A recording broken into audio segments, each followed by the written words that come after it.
Hello दोस्तों, मैं हूं अमित त्यागी और बिग बॉस 2020 के सभी मेहमानों से मैं आपको मिला रहा हूं। और अब मैं आपको मिला रहा हूं एक ऐसे शख्स से, मतलब जिनको देखकर मेरे मुंह से एक ही शब्द निकलता, सिंह इज किंग। पगड़ी पहनकर बंगड़ा वंगड़ा करते हुए ये आ गए हैं, अब बिग बॉस के घर में दाखिल हो रहे हैं। मेरे साथ है शहजाद देओल, रियलिटी शोज के बादशाह हैं और कहा जाता है कि सिख मॉडल सबसे हैंडसम सिख मॉडल है। तो यार बचना है हसीनो, शहजाद आ गया। तो शहजाद, आपको देखकर यही लगता है कि पगड़ी पहनकर अब कुड़ियों का दिल चुराने आ गए हैं। तो क्या है बिग बॉस में, क्या करने वाले हैं, कितने रोला पाने वाले हैं आप? फर्स्ट ऑफ ऑल आपके सभी दर्शकों को सत श्री अकाल मेरी तरफ से। एंड मैं बहुत ज़्यादा आभारी हूँ आज तक मेरे को जो भी उन्होंने प्यार दिया है। मैं उम्मीद रखता हूँ कि आगे भी मुझे ऐसा ही प्यार मिलता रहेगा। बिग बॉस के लिए मैं अब अपने आप को कर चुका हूँ पूरा प्रिपेयर। मैं 2 शोज पहले कर चुका हूँ और जो मैंने दूसरा शो करा था, जो लास्ट शो था मेरा, उसका नाम था एस ऑफ स्पेस। वो लगभग ऐसे ही एकदम फॉर्मेट के ऊपर, ऐसे ही कॉन्सेप्ट के ऊपर वो शो था। और मैं मानता हूँ कि वो मैं एक एग्जाम देने की तैयारी कर रहा था और मुझे उस टाइम पे पता नहीं था कि वो एग्जाम बिग बॉस होने वाला है। वो एग्जाम मैंने दिया था एंड वो एग्जाम में मैं बहुत ज्यादा अच्छे नंबरों से पास हुआ। मैं 3rd फाइनलिस्ट था उसमें। एंड ऐसा ही कैप्टन होता है, घर के अंदर बंद रखा हुआ था, बल्कि मैं तो कहूंगा वो घर भी नहीं था। बिग बॉस एक जैसे एक बड़ा होटल है, वो एक छोटा सा कमरा था और वो कमरा भी हर हफ्ते स्क्वीज होता था। तो मैं वो सारी चीजों से निकल चुका हूँ। एक बंद रहना, कैद रहना, आपकी सारी फ्रीडम लिबर्टी छिन जाना, रोज की रोज टास्क करना, तो वो सारी चीजें सर्वाइव कर चुका हूँ। तो मेरे को लगता है मैं काफी ज्यादा नर्चर्ड और ट्रेन हो चुका हूँ बिग बॉस करने के लिए। एंड वो कहते हैं जो किस्मत में होता है वो एक ना एक दिन मिल ही जाता है। तो बिग बॉस मेरी किस्मत में था और बिग बॉस मेरे पास आ गया। जी हाँ, एस ऑफ स्पेस एक तरह से मिनी बिग बॉस ही है। मतलब बिग बॉस से काफी कुछ आपकी ट्रेनिंग अच्छी हुई हुई है। आपको हाँ जी, पता है कि कैसे लोगों से डील करना है, कैसे झगड़ों से निपटना है, कैसे लफड़ों बिल्कुल। से निपटना है। तो वो ट्रेनिंग वहां आपको किस तरह की मिली और कौन से वहां पे टफ कंटेस्टेंट थे जो आपको सिखाया कि कैसे डील करते हैं, कैसे जवाब देना है, कैसे अपने स्टैंड लेना है? हर एक शो में ना हर एक टाइप का एक कंटेस्टेंट होता है। जी कई होते हैं जो सिर्फ उंगली करने के इंटेंशन से आते हैं, कई होते हैं जो जायज बात पे स्टैंड लेते हैं, कई होते हैं जो एकदम शांत स्वभाव से साइड में, उनका कोई ओपिनियन नहीं होता। जी कई होते हैं जो एकदम ही दिखाना चाहते हैं कि मैं सब कुछ हूँ, ऐसे हूँ। वो सारी चीजें वहां पे मेरे को ये समझ आ गया था कि जो मर्जी आप कर लो। जो पहले दिन बहुत ज्यादा किसी शो में, जैसे मेरे एसो स्पेस में मेरे साथ एक्सपीरियंस था, ऐसा कोई था जो पहले दिन ही बहुत ज्यादा लड़ाई और एग्रेशन में थे, बट 10 दिन बाद वो ऐसे अंदर से, क्या कहूँ मैं, एकदम फूल जैसे निकले कि ओके। जिसका कुछ कहना ही नहीं था। तो वो एक ऊपर से सिर्फ नारियल, शो की, नारियल की तरह। नहीं नहीं, वो सिर्फ शो के लिए स्टार्टिंग में कर रहे थे कि ओके। मैं अपनी एक पर्सनैलिटी दिखा दूं, बट बाद में सारी चीजें एक्सपोज हो जाती। तो वो शो करने की वजह से मेरे को ये समझ आ गया कि आप जो मर्जी कर लो, आप जब तक रियल नहीं हो, जी 10 दिन हो, 5 दिन हो, 7 दिन हो, जैसी आपकी वो चीज होगी, आप एक्सपोज हो गए। तो इट्स बेटर आप डे 1 पे ही अपनी रियल सेल्फ लेके रियलिटी दिखा के चलो। आप अगर नरम स्वभाव के हैं या आप अगर सिर्फ उंगली करना जानते तो आप पहले दिन ही वो करो, बाद में ना करो। कई ऐसे भी थे जो स्टार्टिंग में बहुत अच्छे थे, बाद में सिर्फ उंगली करना आता था उनको। जी तो जी। वो मेरे को काफी ज्यादा उस चीज से समझ आ गई रियलिटी शो करके कि unless until you are real what you are, जो आप हो असलियत में, लोग आपको तभी पसंद करेंगे और तभी आप शो में ज्यादा टाइम सर्वाइव कर सकते हो। नहीं तो आप वो पलटी वाले टाइप के इंसान दिखोगे कि पहले कुछ बाद में कुछ। जी जी। और ये पलटी वाले हाँ लोगों जी। की बात चली तो आपके पंजाब से पिछले शहनाज की लाई थी, उन्होंने पलटी मार मार के वो आगे पहुंच गई। तो वो भी एक स्ट्रेटेजी होती है। तो आप नहीं स्ट्रेटेजी नहीं, के मैं साथ मैं मैं मैं माफी चाहूंगा, मैं इसमें एग्री नहीं करता। पलटी नहीं मारी थी उन्होंने, उनको टाइम लग गया था समझने में जी कि ये उनका वो था, कि मतलब ये उनकी रियल सेल्फ है। और फिर एक बार वो मैं दाद देता हूँ उनकी, जब एक बार वो अटकी उस चीज पर, फिर जो मर्जी हो जाए, हटी नहीं वो उस चीज से। तो ये हम पंजाबी इस चीज के लिए जाने जाते हैं, एक बार ही हमने जबान दे दी, पहला बोली था नहीं, फिर पीछे हटी था नहीं, जदों पंगा पै जावे। सीधा सीधी बात है। आपकी और सलमान की खूब जमेगी। उन्होंने भी कमिटमेंट दे दी थी, वो किसी की नहीं सुनते।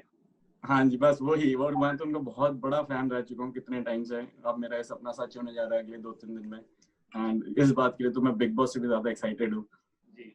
कि एक बार मेरा अब आमना सामना और 1-to-1 से मैं मिलूंगा। तो मैंने सुना है कि आपकी पगड़ी आपका शान है, आपके सर का ताज हाँ है। जी। हाँ और जी। जी, इससे पहले नवजोत सिंह सिद्धू आए थे, मुझे याद है बिग बॉस में किस तरह से उन्होंने पगड़ी हाँ का मान रखा था बहुत अच्छे से। तो आपको क्या लगता है कि एक ज़िम्मेदारी के साथ जा रहे हैं, आपके सर पे ये पग आपका एक ज़िम्मेदारी है, परिवार का मान है, तो कैसे इस पगड़ी का मान रखने वाले हैं आप?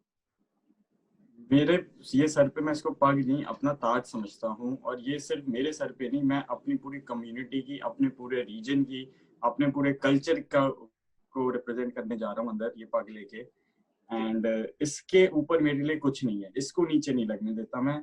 जो मर्जी हो जाए, वो फिर शो भी पीछे है, बाकी सारी चीजें भी पीछे हैं, ये सबसे आगे है। जी, और यही ना सिर्फ शो के लिए, लाइफ के अंदर जी, ये चीज मैं अप्लाई करता हूँ। हम इसमें सबसे ज्यादा अपनी इज्जत मान समझते हैं, और मैं ही नहीं, मैं पूरे, और मेरे ऊपर ये एक्स्ट्रा रिस्पॉन्सिबिलिटी आ गई, और मैं अपने लिए बहुत ज्यादा प्राउड और खुशी की बात ये मानता हूँ कि मेरे को ये मौका मिला है। नवजोत जी 5 दिन में उन्होंने शो छोड़ा, उनको छोड़ना पड़ा था कि जी, किसी कारणवश। जी, तो उसके बाद मैं पहला इंसान हूँ बिग बॉस के 14 साल की हिस्ट्री में जो एक सरदार घर के अंदर जा रहे पग जी। बांध के। तो मेरे लिए बहुत ज्यादा मान की बात है कि मेरे को ये मौका मिला, एंड उसको मैं पूरे एकदम शिद्दत से और रिस्पॉन्सिबिलिटी के साथ निभाऊंगा। जी। वैसे शहज़ाद आपके बारे में जितना हम जानते हैं, आप यूके में पले-बड़े थे, यूके में पैदा हुए, नहीं दिल्ली नहीं, में जी, तो क्या मैं ये दिल्ली सच में है? पला बड़ा हूँ, मेरी पढ़ाई यूके की है। जी, तो मतलब यूके से क्या सीखा, दिल्ली से क्या सीखा और मुंबई में आप कई सालों से अभी शोज़ कर रहे हैं, स्टडी कर रहे हैं, तो इन 3 अ, अलग-अलग जगहों से आप क्या-क्या मिक्स होकर कैसे बन गए हैं ग्लोबल सिटीज़न? मैं दिल्ली में जी, दिल्ली में तो मैं रहा हूँ ज्यादातर जी, बचपन से। मेरी पैदाइश दिल्ली की है। जी, फिर मेरी पढ़ाई बाहर यूके की। यूके में मैं ना घर वालों से अकेले रह के सर्वाइव करना सीख गया। मैं इकलौता बच्चा हूँ अपने माँ बाप का, मेरा कोई भाई बहन नहीं है। जी, एंड मैं शुरू से काफी, जिसे कहते हैं ना, पैम्पर्ड, और कभी कुछ करने की जरूरत नहीं पड़ी थी, एकदम मस्त मौला टाइप का, वैसा टाइप का, जी, जिसे कहते हैं, हमें हमारे पंजाबी में कहते हैं काके, जी, कब क्या करा दे काके। हाँ जी, मैं वो टाइप का था। मैं बाहर जब रहा हूँ तो मैं वो सरवाइव करना सीख गया घर वालों से अलग, और वो जो मिस वाला फैक्टर था उसमें मैं काफी अपने आप को मतलब नरिश हो चुका हूँ उस चीज में कि मैं, ठीक है, मेरे अंदर वो मेरा सिस्टम ट्रेंड है, यूज टू है घर वालों से थोड़ा दूर रहने के लिए। फिर मैं 2 साल बॉम्बे में भी रहा हूँ जी। जी, तो बॉम्बे मतलब इंडिया में होके फिर भी अलग था। यहाँ पे भी मैं बहुत ज्यादा लिमिटेड मीन्स में, मैं उस टाइम पे, मतलब my family was also not going through a very good phase, it was a crisis phase. हुँ, तो हुँ, लिटरली एक तो काम के लिए तो चलो जो स्ट्रगल था वो तो था ही, पर्सनल लाइफ में भी स्ट्रगल था। तो वो भी चीज मैंने सीखी है। अब मैं चंडीगढ़ चला गया हूँ, मैं चंडीगढ़ रहता हूँ पिछले 1 डेढ़ साल से। पंजाब जो मेरी एकदम धरती है, वहां पे बिलोंग करता हूँ। जी, वहां पे भी सेम है, वहां पे मैं कल्चर समझ रहा हूँ, जैसे है हमारा सारा, बचपन से अंदर तो था ही, अब मैं आसपास सारा वो देख रहा हूँ कि कितना ज्यादा प्यार, कितना ज्यादा मान सम्मान के साथ सब आपस में रहते हैं, एंड ये सारी चीजें। तो ये सारा कुछ कर करा के मेरी पर्सनैलिटी के अंदर सब कुछ चला गया है। सर्वाइवल चला गया है, इमोशन मेरा थोड़ा स्ट्रांग हो गया है, मतलब जिसे कहते हैं ना, स्टोन वाला इमोशन हो गया है कि अब ठीक है, मेरे को नहीं इतना ज्यादा मिस होता। या अगर मैं फील करता हूँ तो मेरे को सरवाइव करना आ गया उस चीज में। अगर मैं सैड भी फील कर रहा हूँ, जैसे कहते हैं, कंधे की जरूरत नहीं पड़ रही है। तो आपका आप एक अपने मॉडलिंग शो में भी पार्टिसिपेट किए थे, आप बहुत जाने-पहचाने मॉडल भी रहे हैं, तो मॉडलिंग ने हाँ जी, आपके करियर में और आपकी पर्सनैलिटी में उस एक्सपीरियंस ने कितना ऐड किया है? बहुत ज्यादा। वहां से मेरी शुरुआत हुई थी, और इसका मैं किस्सा लेके जाना चाहूंगा। आज से कम 7 साल पहले, 7 8 साल पहले, मैं यूके में था। मैं एक स्ट्रीट पे वॉक कर रहा था, और मैंने सामने एक बहुत बड़ी, जहाँ पे आप लगाइए, दुनिया की सबसे बड़ी होर्डिंग जहाँ पे लगती है, हुँ, हुँ, ऑक्सफोर्ड स्ट्रीट पे, पिकेडली सर्कस, जहाँ पे कोको कोला और ये सारे, मतलब वो जो आपने देखा होगा काफी पिक्चरों में भी इलेक्ट्रॉनिक स्क्रीन जी। होता है जो चलता रहता है। हुँ, हुँ, वहां पे मैंने एक एड देखी, और वहां पे थे एक सरदार मॉडल, और मैं तो मैं एकदम देख के उनको हैरान हो गया। पूरे बड़ी उनकी टर्बन, लंबी उनकी दाढ़ी, और वो दुनिया का बहुत बड़ा ब्रांड, गैप उस ब्रांड का नाम था, इंटरनेशनल ब्रांड है। एंड मैं देखे, ये तो इन्होंने बनाया है इनको, या ये मतलब इनको सिर्फ ये शूट के लिए सरदार जी बनाए गए हैं, या ये असली में हैं। मैंने बाद में जाके रिसर्च करी, और फिर पता लगा कि वो सिर्फ गैप के नहीं, दुनिया के कई बहुत सारे बड़े ब्रांड्स के मॉडल हैं। और मेरे को तब तक ये जेन्युइनली नहीं पता था, ना समझ आती थी बात की कैसे। मैं बचपन से फिल्म इंडस्ट्री और एंटरटेनमेंट इंडस्ट्री, ग्लैमर इंडस्ट्री की तरफ इंक्लाइन था, बट मेरे को ये नहीं पता चल रहा था कि कैसे मैं कैमरा के आगे जा पाऊंगा, क्योंकि तब तक किसी ने करा नहीं था। वो होता है ना, जब तक कोई एक सेट एग्जांपल ना हो या रेफरेंस ना हो कि ये इन्होंने करा तो मैं भी कर सकता हूँ, वो वाली चीज मेरे को दिख नहीं रही थी। वो मैंने उनके बारे में रिसर्च करी, मेरे को इतना ज्यादा बूस्ट आया उस चीज से कि इन्होंने किया है, ये कर सकते हो। और इंडिया में नहीं करा, दुनिया में करा है, दुनिया में किया। और दुनिया में कितनी सराहना और उनको मान उस चीज का मिला। तो उसके बाद मैं इस राह पे मैंने कहा मैं भी करूंगा, मैं करना चाहता हूँ, और मैं देखूंगा जरूर कि कैसे होता है। एक चीज से दूसरी, दूसरी से तीसरी, तीसरी से चौथी, कड़ी से कड़ी, कड़ी से कड़ी जुड़ती गई। एंड मॉडलिंग शो में था, मॉडलिंग शो में मैंने अपना कॉन्फिडेंस पूरा हाई रखा। तब तक नहीं थे इतने सरदार मॉडल, मैं सेकंड आया शो में, फिर दूसरा शो, फिर अब बिग बॉस, अब दुनिया देखेगी। जी एक और शहजाद जानना चाहूंगा कि जो घर होता है यहाँ पर बहुत सारी एलिजिबल लड़कियां भी होती हैं, कुड़ियां होती हैं, मुंडे होते हैं, तो ਤੁਹਾਡਾ दिल अगर किसी पे आ गया, बट ये दसो कि रियल लाइफ में तुम सिंगल हो, क्योंकि आपके इंस्टाग्राम पे तो बहुत कुछ दिखता है, तो जरा दस दो व्यूअर्स को कि क्या है तो आपका रिलेशनशिप स्टेटस। मैं जी अगर दिल फिसल गया तो क्या करोगे? दिल मेरा फिसल जरूर जाता है आसानी से, ये मैं डिनाई नहीं करता जी। मैं हूँ थोड़ा आशिक टाइप का लड़का, लवर टाइप का, फिल्मी आशिक हूँ मैं एक्चुअली। मेरे को फिल्मों वाला प्यार बहुत पसंद है, और वो भी 70s 80s वाला जो होता था ना, वैसा टाइप का। जी। गलत जमाने में ही हूँ मैं आज की डेट में, ये मानता हूँ। बट हाँ, मैं इलीगली सिंगल, मैं अपने बारे में कहता हूँ, जब मुझसे कोई ये पूछता है, मैं इलीगली सिंगल हूँ। इतना सिंगल होना अलाउड नहीं है कि पता नहीं क्यों, बट किसी कारणवश मैं सिंगल ही ज्यादातर रहा हूँ अपनी लाइफ में सारा टाइम। बट वो कहते हैं ना कि तुम कैसे सिंगल हो सकते हो, मेरे को ये बहुत सुनने में मिलता है, तुम कैसे सिंगल हो सकते हो। तो मैं उनको हंसी मजाक में कहता हूँ, यही सारे लोग सोचते, इसीलिए मैं सिंगल हूँ कि ये सिंगल नहीं हो सकता, इसकी तो पक्का कोई ना कोई होगी। जी। तो आपके काफी सारे चंडीगढ़ और पंजाब के लोग भी हैं घर में, तो आई एम श्योर आपका दिल जरूर लग जाएगा मेरे को कुछ नहीं पता इस बारे में आप क्या कह रहे हैं, बट ठीक है, लगाने की कोशिश करेंगे, बट ये सोच के नहीं जा रहे कि मेरे को दिल लगाना है। लगा तो लगा, नहीं लगा तो नहीं लगा। जी जी। तो पैंडेमिक कैसा रहा, और इस पैंडेमिक के बीच में ये शो साइन करना थोड़ा अलग होगा, क्योंकि जनरली आपने और रियलिटी शोज किए, लेकिन इस बार तैयारी अलग थी, सब कुछ अलग है, क्योंकि हम सब इस मुश्किल घड़ी में हैं, एक लड़ रहे हैं एक ऐसी आपदा से जिसका कोई इलाज नहीं, पता नहीं कब तक आएगा इलाज। तो कैसे तैयारी की, कैसे सब कुछ हुआ, कुछ अलग था?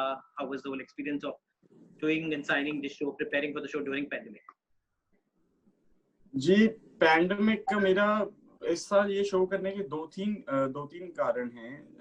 एक तो मेरे को ये पता है कि बहुत ज्यादा व्यूअरशिप वैसे ही है इस शो की, इस साल और भी ज्यादा होने वाली है। लोगों को इस टाइम पे कुछ चाहिए जिसमें वो अपना मन लगा सकें, अपना दिमाग अपने रोज की जो परेशानियां चल रही हैं और ऊपर से पैंडेमिक, उससे हटा सकें। तो एक तो शो की इस साल व्यूअरशिप बहुत ज्यादा होने वाली है, और इसके अलावा पिछला सीजन बिग बॉस का सबसे ज्यादा सक्सेसफुल सीजन गया है। जो पिछला सीजन था, जो उन लोगों ने किया है, हमें उस चीज को सिर्फ आगे लेके जाना है। तो हमसे एक तो एक्सपेक्टेशंस बहुत ज्यादा होने वाली हैं, और पीछे का वो जो कह रहे हैं ना, एक पुश आ रहा है। तो ये दो कारण थे जिस वजह से, एक तो पैंडेमिक में व्यूअरशिप बहुत ज्यादा होगी और शो बहुत ज्यादा लोग देखेंगे, और पीछे वाला शो बहुत ज्यादा हिट ऑलरेडी एक चल के आया है। तो वो सारे पुश, ये दो कारण मेरे को बहुत ज्यादा इन्फ्लुएंस करा ये शो को पैंडेमिक में हाँ कहने के लिए। एंड ऊपर से वही कहते हैं, जब किस्मत में होता है तभी मिलता है। तो अब जब किस्मत में इतना ज्यादा ह्यूज बिल्डअप है और इतना कुछ इस शो के साथ जुड़ा हुआ है, तो मैं अपने आप को बहुत ज्यादा किस्मत वाला और लकी समझता हूँ कि मेरे को अभी ये शो मिला है। चलिए शहजाद, उम्मीद करते हैं चक दे फट्टे, मार दे गिल्ली, नप दे गिल्ली, सवेरे जलंधर शामी दिल्ली तो उम्मीद करते हैं कि आप पद का मान रखें, पद का नाम ऊंचा रखें, प्रूव कर दें कि यू आर द किंग।